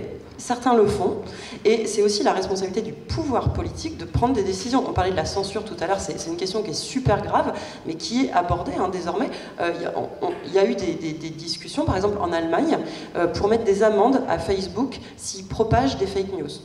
Voilà, la question a été abordée. En Angleterre, il y a une commission d'enquête qui a été montée sur la responsabilité des réseaux sociaux quand ils propagent des fake news. C'est une des raisons pour lesquelles les réseaux sociaux, qui sont un petit peu coincés entre deux chaises, pour ne rien vous cacher, essayent de s'engager pour lutter contre les fake news. Enfin, en tout cas, c'est ce qu'ils disent. Il y a beaucoup de, vous répondez à beaucoup de questions en même temps, là, donc c'est très bien. Pardon. Non, mais c'est très bien. Par exemple, nous, on a un partenariat avec Facebook et avec Google, enfin, c'est deux partenariats différents, mais l'idée, c'est de promouvoir les informations vérifiées. Eux, ils s'engagent à faire ça parce que c'est dans leur intérêt, sauf que leur intérêt, c'est aussi de vous faire réagir au maximum. Ils calculent ça, d'ailleurs, vous savez, c'est le commitment, l'engagement. L'engagement, c'est les likes, les partages, les commentaires. Ça, c'est extrêmement important pour eux. C'est une des mesures principales. Et sauf que là où vous, et où moi aussi, je réagis le plus, c'est quand je suis émue, c'est quand je suis en colère, c'est quand je suis indignée. Et ça, c'est juste c'est de l'émotion, on est bien d'accord. Et sauf que le temps supplémentaire qu'il faut pour se dire, ok, après cette émotion, qu'est-ce que je fais de cette info? Est-ce que je vais vraiment la partager à tous mes contacts ou est-ce que je vérifie? Ce temps-là, on ne l'a pas toujours. Donc nous, on essaye de le fournir, mais après, c'est aussi la responsabilité du lecteur. Je suis désolée, je suis super moraliste, donc vous pouvez m'insulter après, mais c'est la responsabilité du lecteur aussi de dire, est-ce que moi, en tant qu'utilisateur de Facebook, ayant 500 contacts, est-ce que je prends le risque de faire partage à tout le monde alors qu'en fait, je ne suis pas du tout sûre de ce truc? Juste, ça m'a bien fait marrer, mais en fait, j'ai rien vérifié, quoi. Et je pense vraiment que c'est une question qui se pose. Oui. Isabelle Gégouzeau, vous souhaitiez réagir? Non, moi je voulais juste insister sur le fait qu'on a là un vrai enjeu démocratique. On peut basculer sur des fake news. Enfin, le Brexit, on n'en est quand même pas loin, avec des informations totalement délirantes, du genre... Alors, il y a, donc le fake news est un danger? Le fake news est un danger pour la démocratie. Oui, je crois qu'à un moment donné, il faut oser dire ce qui est. Alors, il y a des choses qui relèvent du pur canular, et bon, mais quand on en est à revendiquer des informations fausses, et que là-dessus se prennent des décisions graves pour tout le monde, à un moment donné, il faut effectivement se poser la question de qu'est-ce qu'on s'autorise comme information, il y a une vraie responsabilité des médias, et le travail qui est fait par les décodeurs du Monde et par d'autres est vraiment très très important. Le problème, c'est effectivement d'arriver à un niveau de toucher, il y en a qu'on ne touchera pas, mais de toucher ceux qui doutent. Nous, sur les questions européennes, c'est un peu ce qu'on essaie de... On voudrait donner de l'information à tous les gens qui disent l'Europe, je sais pas bien, c'est quoi, machin. Bon, et c'est là qu'il nous semble qu'on a un travail à faire pour que le débat démocratique puisse se tenir. On n'est pas obligé d'avoir tous les mêmes idées, mais qu'il se tienne sur des faits réels, pas sur des fantasmes. Alors, il y a une question justement très précise. N'est-on pas arrivé à l'ère de la post-vérité? Ça, c'est un vrai sujet, finalement. Alors, Alexandre Delague, vous souhaitiez réagir et peut-être, à la limite, d'ailleurs, répondre à cette question. Oui, Isabelle. Non, je voulais juste rajouter, peut-être juste un mot. Je crois qu'on n'a jamais tort non plus quand on fait le pari de l'intelligence. C'est-à-dire que quand on explique aux gens un certain nombre de choses, bon, sur le coup, on a des réactions qui peuvent être des réactions de refus, et puis les choses peuvent aussi faire leur chemin dans le temps. Et que faire le pari de l'intelligence en expliquant qu'il se passe un certain nombre de choses, en donnant des faits, avec des argumentations logiques, je dirais que c'est une obligation à la fois morale et démocratique. Et donc, il faut le faire. Banco. Alexandre Delague. Oui, je voulais juste faire une précision, parce que je pense que je me suis pas bien exprimé tout à l'heure. C'est, quand je disais qu'il fallait créer une forme de résistance, je suis tout à fait d'accord avec le fait que les fake news sont une menace pour la démocratie. Mais l'une des réactions peut être aussi de dire on ne pourra jamais totalement éradiquer des croyances, des idées fumeuses, etc. Et par contre, on peut essayer de rendre les sociétés et les systèmes résistants face à la présence d'un certain nombre de croyances. C'était ça mon argument ici. Donc je voulais être bien clair sur cette idée-là. La question, c'est d'aussi protéger la société dans son ensemble. Et par exemple, dans le monde scolaire, il faut aussi protéger les écoles contre l'existence d'un certain nombre de croyances. On peut toujours lutter contre, mais on peut aussi essayer de faire en sorte qu'elles ne se diffusent pas, qu'elles ne perturbent pas le fonctionnement général d'une classe, etc. C'est dans ce sens-là que je pense qu'il y a un besoin de résilience. Alors, il y a une question vraiment complémentaire, et là, c'est intéressant d'avoir votre point de vue, à la fois de journaliste, d'économiste. La question est, outre l'école, comment les parents peuvent sensibiliser les enfants aux fake news? On parlait du travail, du rôle de l'enseignant tout à l'heure. Oui, Karine Prévost-Sorbe. Alors ça, je peux en partie répondre parce que l'école joue un rôle quand même auprès des parents. Surtout dans les collèges, se développe depuis 2-3 ans ce qu'on appelle le café des parents. C'est-à-dire qu'une fois par mois, dans les collèges, ça se fait, c'est très répandu dans mon académie, il y a un thème qui est mis à l'ordre du jour et autour d'un café, d'un thé, on invite les parents à débattre. Ça se fait vraiment dans un climat très convivial. Et c'est vrai que tout ce qui relève d'Internet, ces dernières années, ça a été une forte demande chez les parents et on invite un intervenant extérieur. C'est une manière aussi de rendre le dialogue le plus neutre, vraiment pour que ça se détache du champ de l'école et que les parents puissent se livrer, poser totalement leurs questions et que ce soit vraiment un intervenant extérieur qui réponde aux questions, mais ça se fait dans l'enceinte de l'école, c'est l'école qui est porteuse du projet. Mais ça se développe pour vraiment aider, accompagner les parents dans ce travail-là. Une autre réaction peut-être à cette question? Non, pas spécialement. Est-ce qu'on peut envisager une pénalisation des auteurs de fake news? Là, on va loin dans le débat, hein, mais c'est intéressant parce que ce sont les vraies questions qui se posent. On les a peut-être pas parce que bon, on n'est pas forcément législateur, etc. Mais est-ce que vous souhaitez réagir à cette question? C'est peut-être pas de votre rôle, hein, de notre rôle de porter un jugement sur cette affaire. Mathilde? Oui, non, c'est clairement pas notre rôle, mais en tout cas, ce qu'on peut faire, c'est déjà dire comment les choses se situent aujourd'hui. En gros, par exemple, Zuckerberg, hein, que vous connaissez tous, il était absolument contre le contrôle de Facebook quand il a lancé le réseau. Pour lui, c'était vraiment juste une plateforme, un outil neutre, que les utilisateurs pouvaient s'approprier sans qu'il y ait de contrôle. En fait, on s'est rendu compte que bien sûr, il y avait un contrôle de Facebook. Par exemple, la propagande djihadiste commence à être encadré, mais bien avant ça, on cachait des seins, parce que c'était une priorité. Et en tout cas, maintenant, il est très clair dans son discours officiel, il veut lutter contre les fake news. Donc il a mis des équipes dessus, mais des équipes de journalistes, hein, et notamment en Allemagne, donc un des pays européens qui est leader hein, dans la lutte contre les fake news. Ils ont travaillé de concert, donc Facebook Allemagne, avec les pouvoirs politiques allemands, pour débusquer les fake news et faire en sorte qu'elles baissent dans l'algorithme, et donc on les voit le moins possible. Nous, c'est le sens de notre partenariat aussi avec eux, c'est que quand on leur signale une fake news, donc il ne faut pas qu'on soit tout seul, hein, le principe de toujours recouper l'information, donc c'est nous et puis un autre média de partenaire, donc ça peut être Libé, France Télé, je ne sais plus quels sont les partenaires de l'opération, mais à partir du moment où on a au moins 2 à signaler qu'une information a été vérifiée comme fausse, pouf, elle descend. Donc vous aurez beaucoup moins de chances de la voir.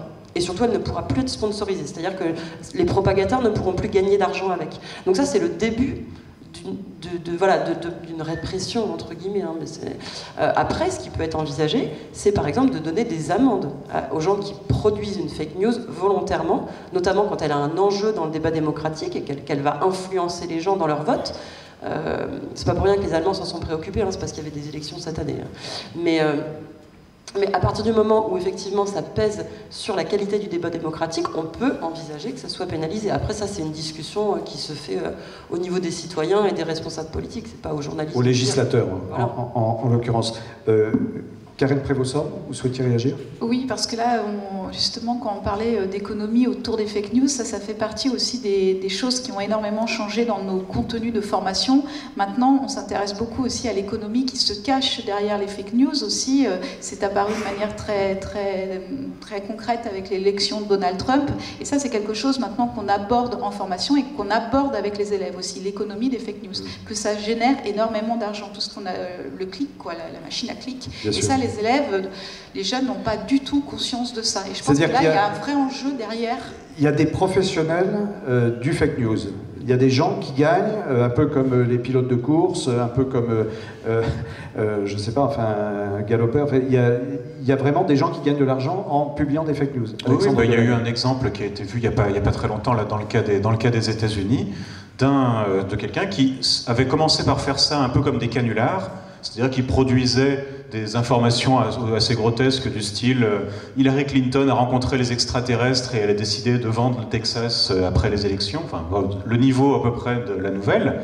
Et ce qu'il a constaté, c'est qu'il y avait une énorme demande quand il faisait ça, et il a fini par créer une sorte de feuille de chou internet dans laquelle il ne faisait que ça. Et donc c'était lui-même qui inventait les choses, mais qui constatait ensuite qu'elles étaient reprises, retranscrites, etc. Ça lui... Alors bon, lui il disait, bah, attendez, moi je suis un blagueur dans mon coin, ça me rapporte de l'argent, et ça lui rapportait pas mal. Je crois qu'on avait... Enfin, ce que j'avais vu, c'était des revenus du style 50, 60 000 $ par an. Donc pour une personne toute seule dans sa maison, c'est une rémunération intéressante. Et il lui disait, mais attendez, moi je raconte n'importe quoi, c'est pas de ma faute, si les gens y croient, ils devraient quand même voir que c'est des blagues. Et sauf que c'est une activité qui peut devenir extrêmement rentable. Et il y a une vraie incitation économique là-dessus, c'est-à-dire que vous faites un truc qui buzz, même si c'est grotesque, c'est rémunérateur, et puis au bout d'un moment, ça finit par se transformer en quelque chose qui est cru. Donc c'est toute la dichotomie, enfin la différence entre la démocratie qui veut ne pas comment dire, sanctionner, enfin c'est pas une question de sanction d'ailleurs, c'est plus une question de choix, et cette liberté d'informer, c'est très très compliqué effectivement. Alors plusieurs questions de la salle concernant on parlait tout à l'heure de la diversité des sources d'information, tous les médias, la presse papier, le mobile, les réseaux sociaux, etc. Techniquement, est-ce que le journal Le Monde, zut c'est parti, le journal Le Monde version application mobile est une source d'information aussi fiable que le journal papier? Ah À poser cette question. Levez la main. Ok. Je sais pas trop. Normalement oui, mais après, qu'est-ce qui ferait la différence entre le papier et le mobile, le support numérique? En fait, alors en réalité, je peux même vous dire toute la vérité, parce que je suis élue aussi au CE, et il n'y a pas très longtemps, en fait, on a fusionné juridiquement les deux sociétés. Donc il y avait l'ancienne MIA, donc c'était le Monde Interactif, et la SEM, la Société des Éditeurs du Monde. Aujourd'hui, on fait tous partie de la Société des Éditeurs du Monde. D'ailleurs, on a des parts, donc on est actionnaire à titre minoritaire, et on travaille tous pour la même boutique, hein, concrètement. On a fait quasiment tous les mêmes études. La moyenne d'âge, pour être honnête, est plus faible pour ceux qui travaillent pour le web que ceux qui travaillent pour le print. Mais on travaille pour les deux supports, a fortiori ceux qui viennent du web, hein, parce qu'on nous demande très souvent de décliner nos articles sur le papier. C'est le cas de la série qui sort en ce moment, hein, Paradise Paper. C'est la même équipe qui travaille sur l'ensemble des supports, qui aide, y compris les gens de la vidéo à produire des vidéos, les gens de Snapchat à se faire des stories Snapchat, qui aide les HE, les SME, donc les Social Media Editors, à promouvoir les posts de façon intelligente sur les réseaux sociaux. Tout ça se fait de façon très coordonnée, très harmonisée, avec une équipe qui mélange des jeunes, des vieux, des gens très aguerris et des gens qui commencent. Et on a d'autant plus intérêt à travailler ensemble que, comme aujourd'hui on commence à vraiment à se spécialiser dans ce genre d'enquête qui s'appuie sur les données. Les données, il faut d'abord les nettoyer, hein, les trier avant de pouvoir raconter des histoires avec. Et ça, ceux qui font le mieux ce travail, c'est des petits jeunes de 25 ans qui sortent d'école et qui sont des data journalistes, c'est-à-dire des gens qui savent coder et écrire. Et on ne peut pas raconter une histoire à partir du moment où on n'a pas analysé le tableau de données, quoi. A fortiori s'il fait 4 terrains. Donc voilà, faut vraiment avoir ça en tête. Après, le journalisme, c'est un métier où on apprend sur le terrain. Donc c'est comme dans n'importe quelle entreprise, hein. Il y a des jeunes et il y a des vieux. Mais plus on avance, et là ça fait déjà 3 ans, hein, qu'on est une seule et même entreprise, plus les gens travaillent sur tous les supports ensemble. Donc n'ayez aucune crainte, la qualité est exactement la même. Par ailleurs, il faut savoir qu'il y a quand même 80... Non, je m'avance à dire un chiffre, donc je le retire. Il y a une très grande partie de ce que vous trouvez sur l'application qui en fait est juste le papier rebasculé sur le web. Hein. Voilà, juste pour... Il y a des questions vraiment très, très intéressantes. Alors, ne faudrait-il pas ignorer toute info? Bon, ça, c'est voilà, un grand débat. J'en avais noté une tout à l'heure.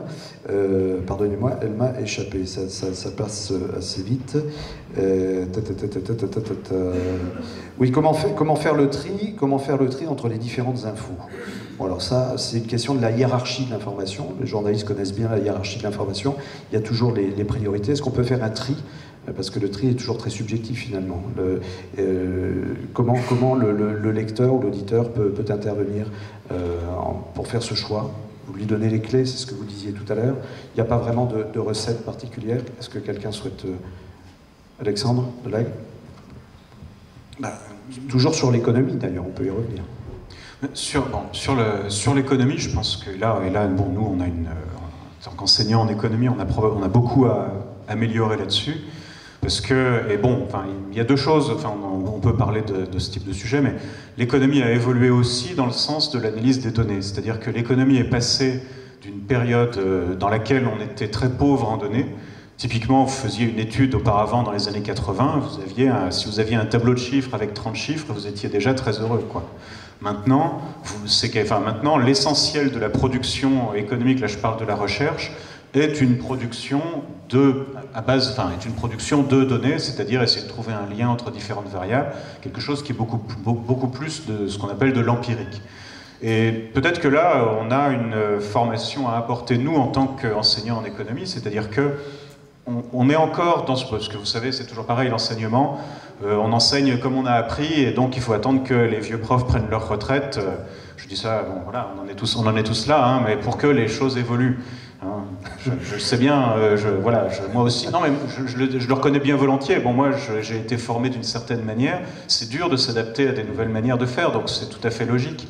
Mais je pense qu'il y a une évolution là-dessus dans la formation en économie qui fait partie des formations dans lesquelles on peut apprendre à utiliser et à interpréter des données. C'est un domaine dans lequel, en économie, pour l'instant, je pense qu'on a du potentiel. L'économie fait partie des disciplines dans lesquelles on apprend à étudier les données, on apprend à les décoder parce que tout simplement on a fait beaucoup d'erreurs auparavant. Donc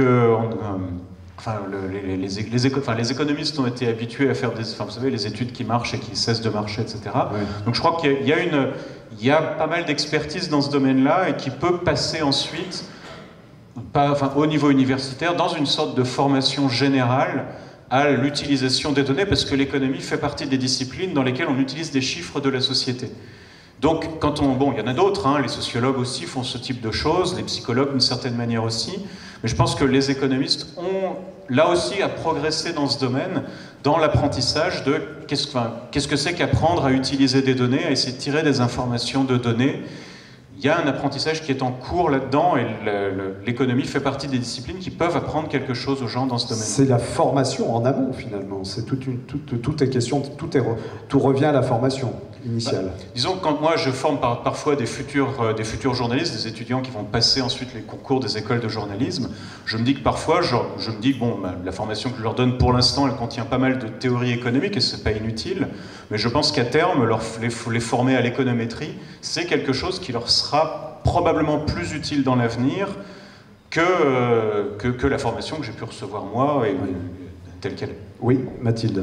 Oui, non, c'est intéressant ce que tu dis. Nous, on a un niveau bien plus en deçà, hein, mais on avait tenté, pour juste impliquer le lecteur davantage et l'aider à s'approprier l'information, à jouer avec les données.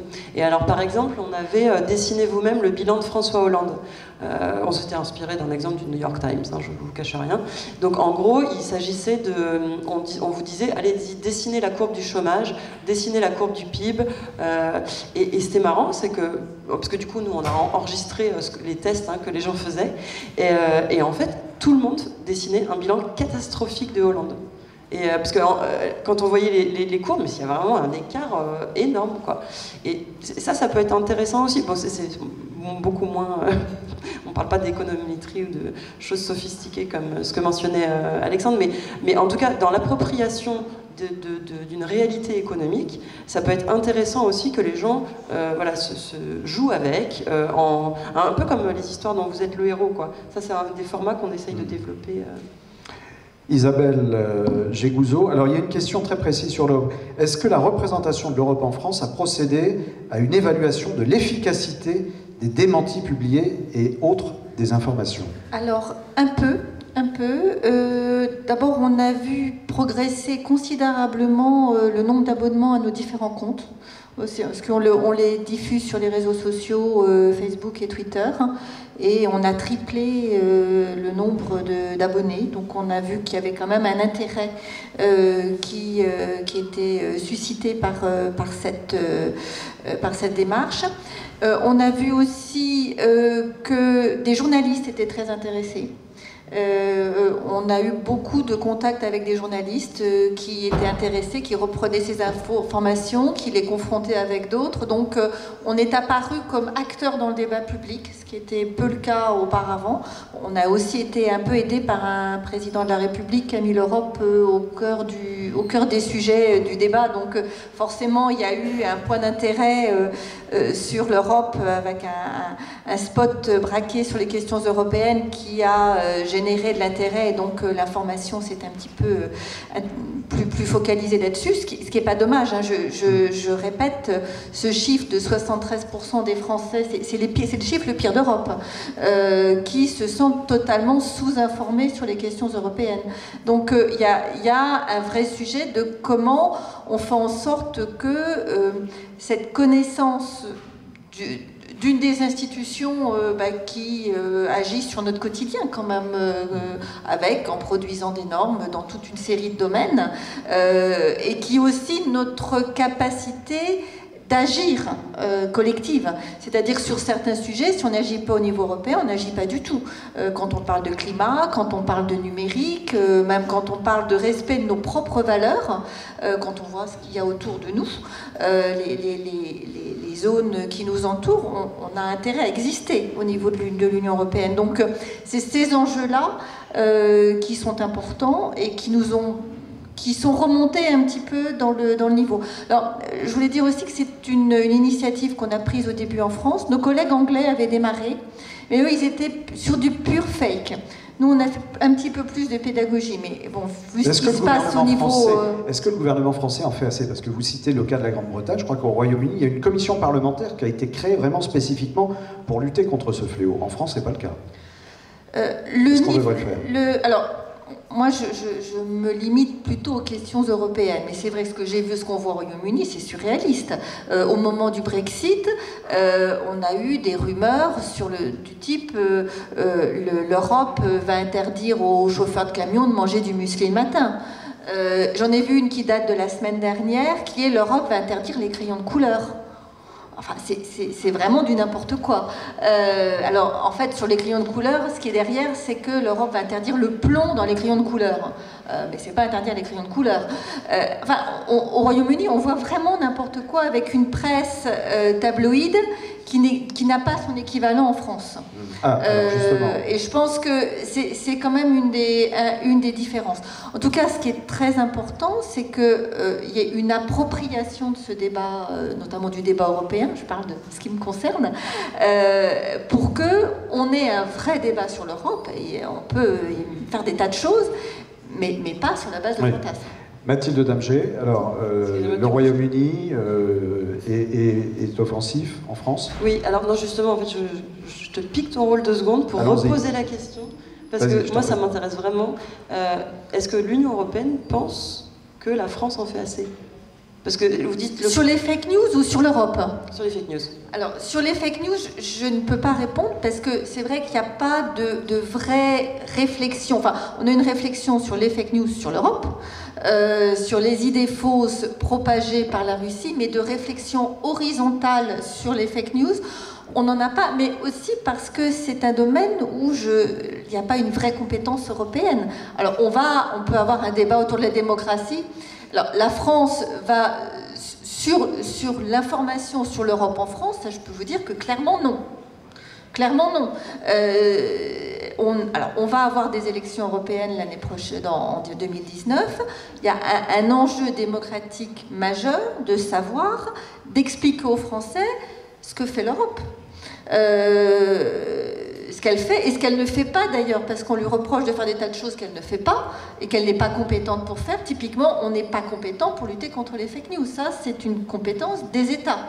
Nous, on peut intervenir sur un certain nombre de choses, mais sur les fake news, c'est vraiment une compétence nationale. Oui, parce que justement, donc en fait, la réponse est en creux, j'imagine. Je me permets d'interpréter, mais il y a quand même un déficit, moi je trouve, hein, d'action de l'État français vis-à-vis notamment des plateformes. Et puis de réflexion globale. Il y a énormément de choses qui ont été faites, et tant mieux, c'est super, sur l'ouverture des données. Alors ça, c'est très bien. Mais la responsabilité vis-à-vis des fake news, je trouve que c'est vraiment très absent du débat. Hein. Peut-être un domaine sur lequel l'Europe est intervenue, c'est la lutte contre la propagande djihadiste. Alors, on n'est pas vraiment dans la fake news, mais là-dessus, il y a effectivement eu la mise en place au niveau européen d'une task force à Europol pour que toutes les polices européennes remontent les sites identifiés et agissent conjointement vis-à-vis des plateformes pour les faire supprimer le plus rapidement possible. Karen, sur ce point, une réaction ? Oui, parce que là, je vais rejoindre Madame Gébouzeau, parce que dans mon académie, je fais partie du groupe sur la prévention de la radicalisation en milieu scolaire. Et là, fin novembre, j'ai la chance de participer à un regroupement européen, le RAN-EDU, justement sur la question de l'éducation aux médias et notamment comment, à l'échelle de l'Europe, des différents pays européens, on traite le djihad médiatique, la propagande djihadiste au sein des établissements scolaires. Donc là, il y a une vraie préoccupation autour de ça au sein des différents ministères de l'éducation au sein de l'Europe. Alors il nous reste à peine quelques minutes, on n'a pas abordé la question du coût du traitement de l'information. Est-ce que ça pose problème aussi dans les rédactions, à l'éducation nationale, dans l'enseignement supérieur? Ça coûte de l'argent, ça coûte du temps et ça coûte de l'argent de chercher à remonter le fil et de casser les fake news. Alors, le coût de l'information, ça c'est vraiment un sujet qu'on aborde avec les élèves, notamment au lycée, parce que c'est vrai qu'au collège c'est un petit peu compliqué, en plus intellectuellement c'est un petit peu dur, et les champs disciplinaires, les thèmes proposés au collège ne s'y prêtent pas, mais au lycée c'est concrètement un sujet qu'on aborde, et c'est un sujet de tension avec les lycéens quand on l'aborde, parce que pour eux l'information doit être gratuite, mais ils n'ont pas forcément conscience qu'une information de qualité c'est une information qui coûte de l'argent. Et je sais qu'il y a 2 ans, dans mon académie, on a la chance d'accueillir les assises du journalisme à Tours. Et c'était le thème justement de l'édition il y a 2 ans, le prix de l'info. Et on a eu la chance d'accueillir beaucoup de lycéens. Et ça, c'est quelque chose qui les dépasse totalement. Mais pourtant, on y travaille. Mathilde ? Oui, non, c'est sûr que ça coûte de l'argent. Nous, par exemple, on a une équipe de 10 personnes parce qu'il faut qui monte jusqu'à 12. Il faut rentabiliser tout ça. Et de fait, tous nos articles sont gratuits. Donc, ça veut dire que derrière, il y a quelqu'un qui paye. Hein. C'est jamais gratuit. Alors, en quelque sorte, il y a une partie qui est financée par la pub, hein, qui est sur les pages, mais c'est quand même très très minime.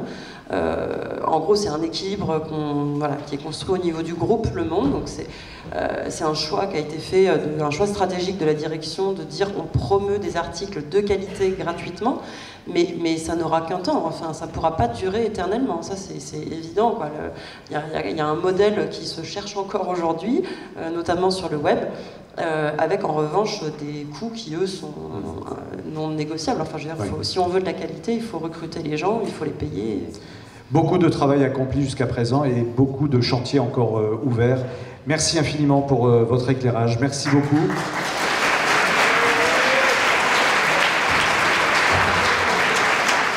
Et merci au public très attentif. À très bientôt pour la suite des GECO et on espère vous revoir très vite.